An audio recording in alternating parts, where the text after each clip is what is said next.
Olá a todos, sou o Dr. Wilson de Lemos Júnior, sou médico hepatologista e é um grande prazer estar aqui conversando com vocês sobre um assunto muito interessante na área da hepatologia, que é sobre a hepatite C. Antes de mais nada, eu gostaria de agradecer o convite feito pela doutora Sona Zímbaro, em nome do Consórcio Intermunicipal de Saúde da Baixada Fluminense, o CISBAF, para estar proporcionando a vocês essa palestra aqui. E também gostaria de agradecer ao amigo e professor da UFRJ, o Dr. João Marcelo Neto, que também teve grande importância na confecção dessa aula. E o tema que a gente vai conversar hoje é hepatite C, do diagnóstico à cura. O vírus da hepatite C, essa é a visão microscópica que a gente tem, é um vírus RNA positivo, é um vírus de uma prevalência muito variada em todo o mundo. Especificamente o Brasil, ele tem um padrão de prevalência muito parecido com o padrão dos países desenvolvidos, como a Europa e os Estados Unidos, que fica em torno de mais ou menos 1%. Mas, como vocês podem ver no mapa, existem países, principalmente na África, onde a prevalência é muito grande, chegando até quase 10% da população. As formas de transmissão da hepatite C são principalmente relacionadas ao contato de sangue contaminado. E esse contato de sangue contaminado pode ser por meio de transfusão de sangue. Lógico que nos dias de hoje as transfusões de sangue são bastante seguras, mas a descoberta do vírus ocorreu mais ou menos em 1989 e 1990. Então, aqueles pacientes que receberam transfusão de sangue antes de 1993, era uma época em que não se conhecia o vírus e esse vírus não era estudado nas bolsas de sangue. Então, esses pacientes têm que ser avaliados em relação à contaminação do vírus da hepatite C. A transmissão também ocorre por compartilhamento de material contaminado em seringas, em agulhas contaminadas, em pacientes usuários de drogas, em compartilhamento de objetos de higiene pessoal, alicates de unha e além de outros objetos como aqueles que são usados na confecção de tatuagem e colocação de piercing. Uma coisa importante é que a transmissão sexual não é uma via importante de contaminação. Então a gente consegue dizer que o vírus da hepatite C não é uma doença sexualmente transmissível, porque isso ainda traz muita confusão no meio, não só o meio médico, mas também na população em geral. Então a gente tem alguns grupos de risco que a gente tem que se atentar na pesquisa do vírus da hepatite C. Então são os pacientes que receberam transfusão antes de 1993, quando não se conhecia o vírus, pacientes em diálise, profissionais do sexo ou pacientes que têm múltiplos parceiros, pacientes acima de 65 anos, usuários de drogas, contactantes domiciliares de pacientes com hepatite C, prisioneiros, pessoas privadas de liberdade e também moradores de rua. Então esses pacientes são pacientes que têm maior risco que a população geral de terem a hepatite C. E a hepatite C tem um impacto muito importante na nossa sociedade e também nos sistemas de saúde por todo o mundo. Para vocês terem uma ideia, estima-se que pelo menos mais de 70 milhões de pessoas no mundo convivem com o vírus da hepatite C. É uma epidemia crescente, onde estima-se mais de 1,5 milhão de novas infecções todo ano, e grande parte dessa população não sabe que tem o vírus da hepatite C, que é uma doença completamente assintomática na sua maior fase. A gente vai ver isso um pouco mais para frente. Os custos ao longo da vida para tratar um paciente com hepatite C também é caro. Estima-se que para cada paciente gasta em torno de quase R$1 milhão. E a prevalência no Brasil é em torno de mais ou menos 0,35% a 0,7%. Como é que é a evolução da hepatite C? Uma vez você sendo contactado pelo vírus da hepatite C, em 80% dos casos você desenvolve uma forma crônica. Menos de 20% você tem uma forma aguda, sintomática, igual às outras hepatites. em termos de icterícia, febre, dor no corpo, algum tipo de sintoma. A grande maioria, mais de 80%, vai evoluir com uma forma crônica completamente assintomática. Isso pode levar de 20 a 30 anos até o desenvolvimento da cirrose.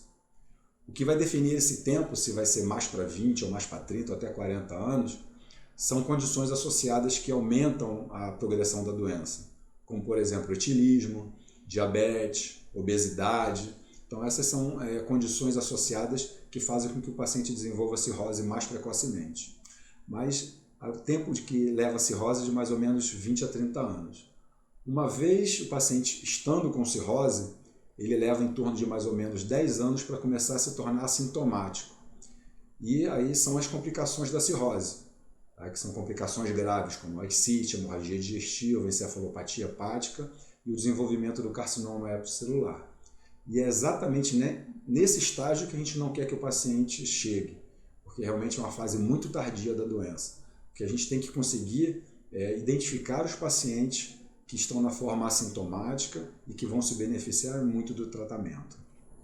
O que a gente tem visto é que tem havido um aumento significativo de mortes relacionadas aos vírus da hepatite B e C.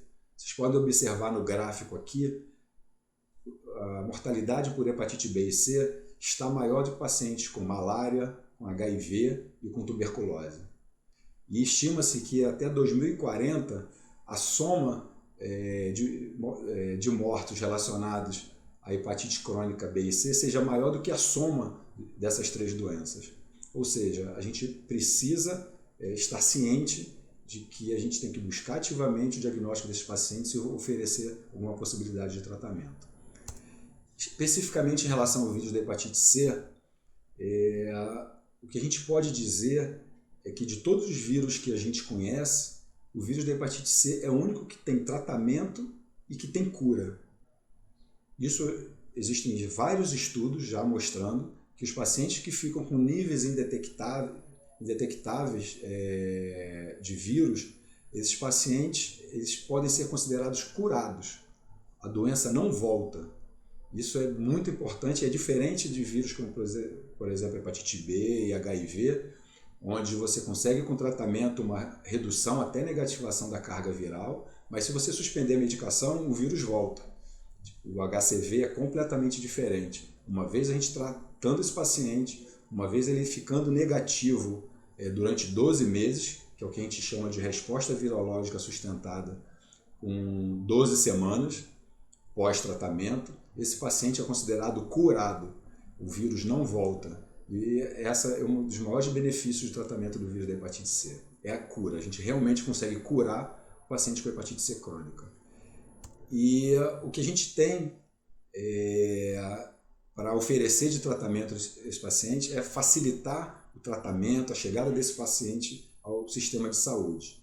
Então, existiu uma ação conjunta em 2019 das principais sociedades mundiais, a Sociedade de Hepatologia da Ásia, a Sociedade de Patologia Americana, Europeia e da América Latina, de desenvolver uma logística de simplificação do tratamento desses pacientes, com o objetivo de descentralizar os serviços de tratamento de HCV para níveis básicos de saúde, integrar o tratamento da hepatite C com outros serviços de saúde, simplificar os algoritmos de diagnóstico e tratamento, transformar isso o mais simples possível, com o objetivo único de examinar o paciente, diagnosticar e curar esse paciente. E compartilhar também as tarefas de tratamento da hepatite C, expandindo isso para os não especialistas, para o tratamento não ficar só na mão do hepatologista e do gastroenterologista, isso se expandir para outras especialidades, clínico, ginecologista, dermatologista, facilitar tanto o tratamento que esses especialistas possam tratar o vírus da hepatite C. E como é que a gente tem conseguido isso? Primeiro, ampliar a testagem, oferecer o teste rápido, a testagem universal, que é o anti-HCV. Segundo, uma vez esse paciente sendo diagnosticado com hepatite C, garantir o vínculo dele ao sistema de saúde, ou seja, aonde é que ele vai chegar? Ele ter um local para chegar. Uma vez chegando nesse local, que é a unidade básica de saúde, oferecer um tratamento simples, um tratamento onde os médicos desse sistema de saúde possam oferecer esse tratamento. E esse tratamento seja de uma forma que a gente chama de pangenotípica, tá? E panfibrótica. O que é isso? A gente agora tem um tratamento que a gente oferece para todos os pacientes, independente de genótipo, independente do estágio de doença que ele esteja. A gente vai conversar sobre isso. E também oferecer estratégias de macro e microeliminação, que são sistemas de integração da atenção primária com outros programas de atenção da saúde. Então, a gente já tem uma recomendação do CFM, do Ministério da Saúde, de 2016, para a gente oferecer testagem para a grande maioria dos pacientes em relação à sorologia para HIV, sífilis, hepatites B e C. Isso já está bem definido na portaria do Ministério da Saúde. Todos os pacientes acima de 40 anos que têm comorbidades, como por exemplo diabetes, hipertensão e pacientes gestantes, esses pacientes sejam oferecidos a eles a solicitação de exames para HIV, hepatite B, hepatite C e sífilis. E com isso a gente vai fazer uma busca ativa desses pacientes. Especificamente em relação ao vírus da hepatite C. Uma vez a gente oferecendo o exame de testagem rápida ou testagem universal, que é o anti-HCV, se ele for um paciente anti-HCV não reativo, mostra que esse paciente não tem o vírus da hepatite C e esse paciente tem que ter alta. Ele não precisa de nenhuma outra avaliação. Se esse paciente tem um anti-HCV positivo, aí a gente vai precisar de um outro exame, porque na verdade ele está mostrando que só tem anticorpos. Então a gente vai precisar de um outro exame, que é o exame chamado de PCR, que é o RNA do vírus da hepatite C. E é esse exame que vai definir se o paciente está com doença ativa.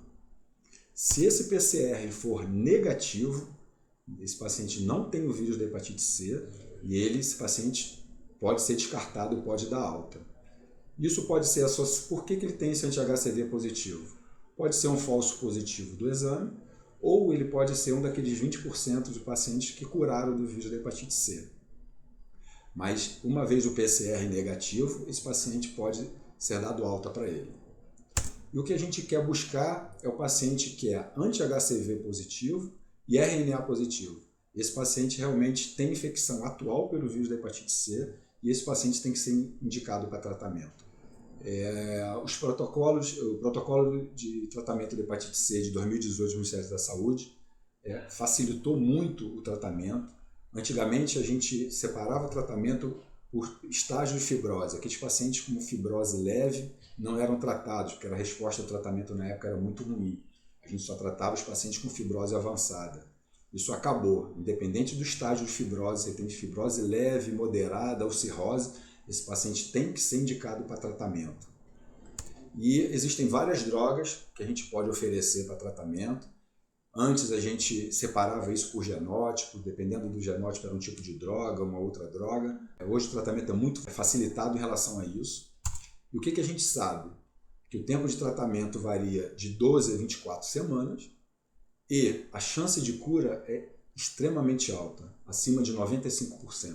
Então a gente precisa oferecer esse tratamento e com mínimos efeitos colaterais. Esse é um protocolo recente de tratamento do Ministério da Saúde para hepatite C. Vocês podem ver aqui, ele foi liberado dia 3 de fevereiro desse ano, ou seja, no início desse mês. E o Ministério da Saúde facilitou em muito o tratamento desses pacientes. Então a gente tem dois esquemas de tratamento. Um para o paciente que é RNA positivo e não recebeu nenhum tratamento prévio. Então esse paciente, independente se ele tem cirrose ou não, vai ser oferecido para ele o sofosbuvir e o velpatasvir por 12 semanas ou por 24 semanas se ele tiver uma cirrose avançada. E o segundo esquema de tratamento é para aqueles pacientes RNA positivo que receberam tratamento e não responderam, que é a minoria dos pacientes.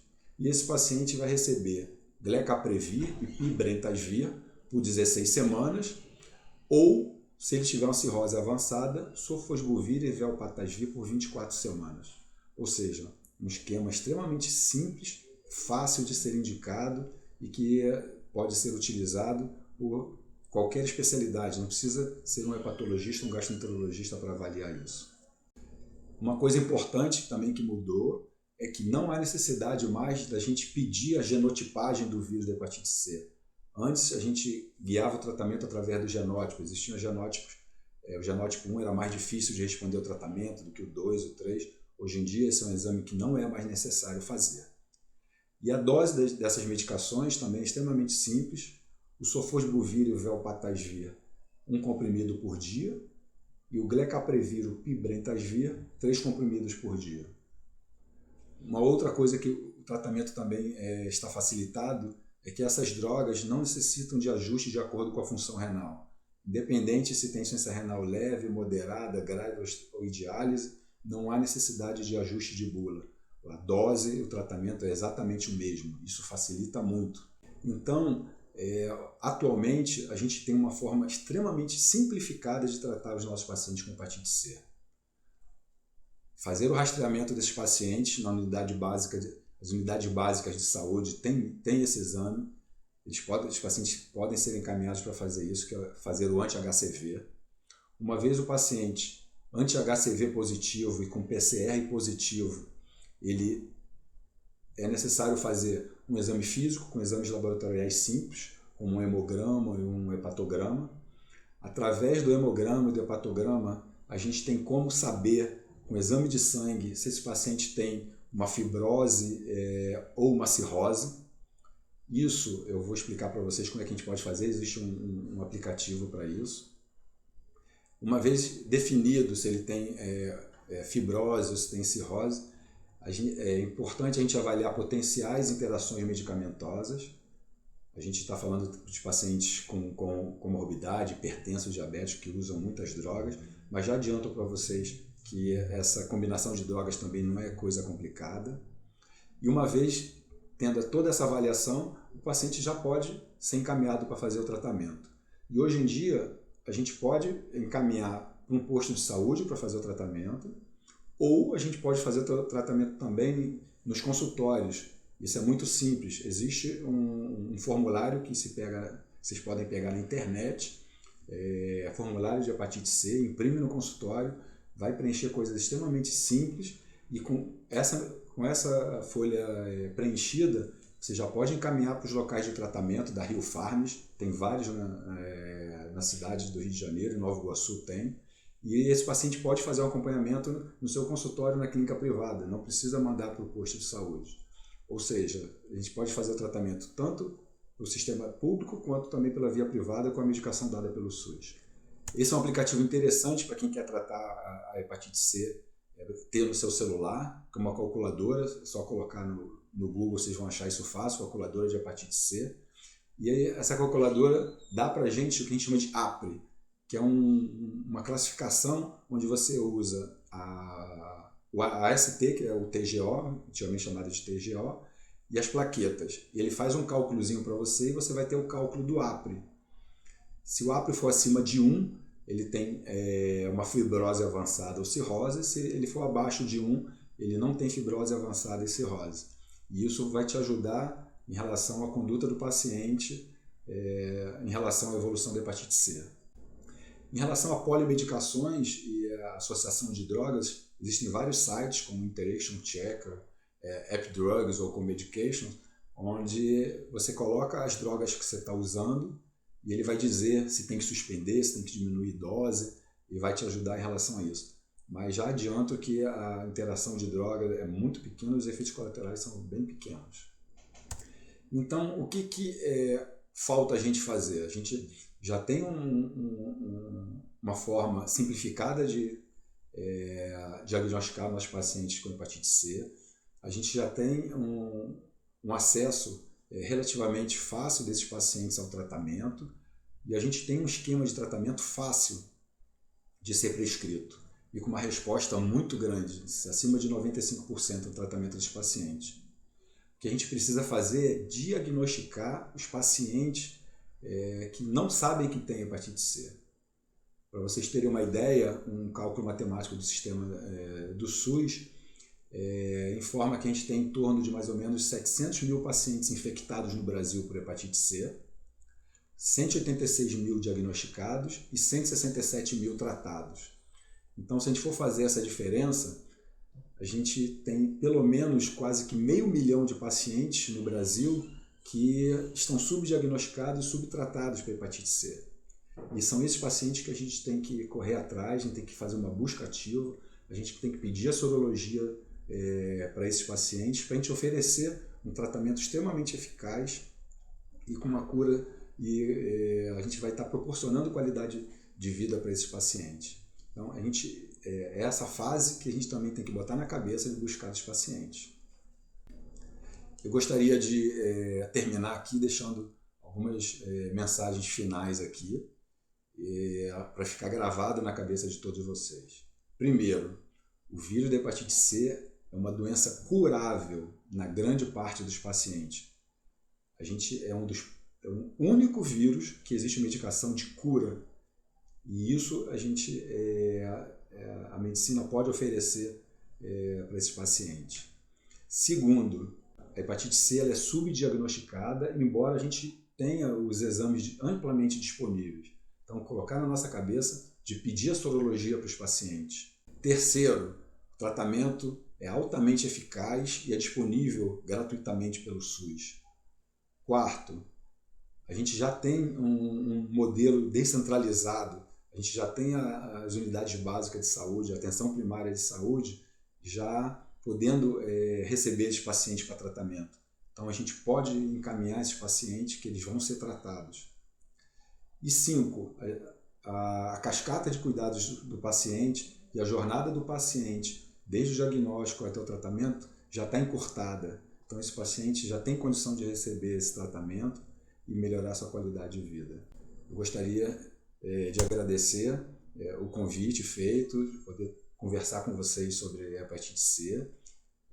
Coloco aqui à disposição o meu Instagram, meu e-mail. Qualquer dúvida, qualquer pergunta, pode enviar. Vai ser um prazer estar respondendo qualquer dúvida aqui para vocês. E muito obrigado e fico à disposição para o que vocês precisarem.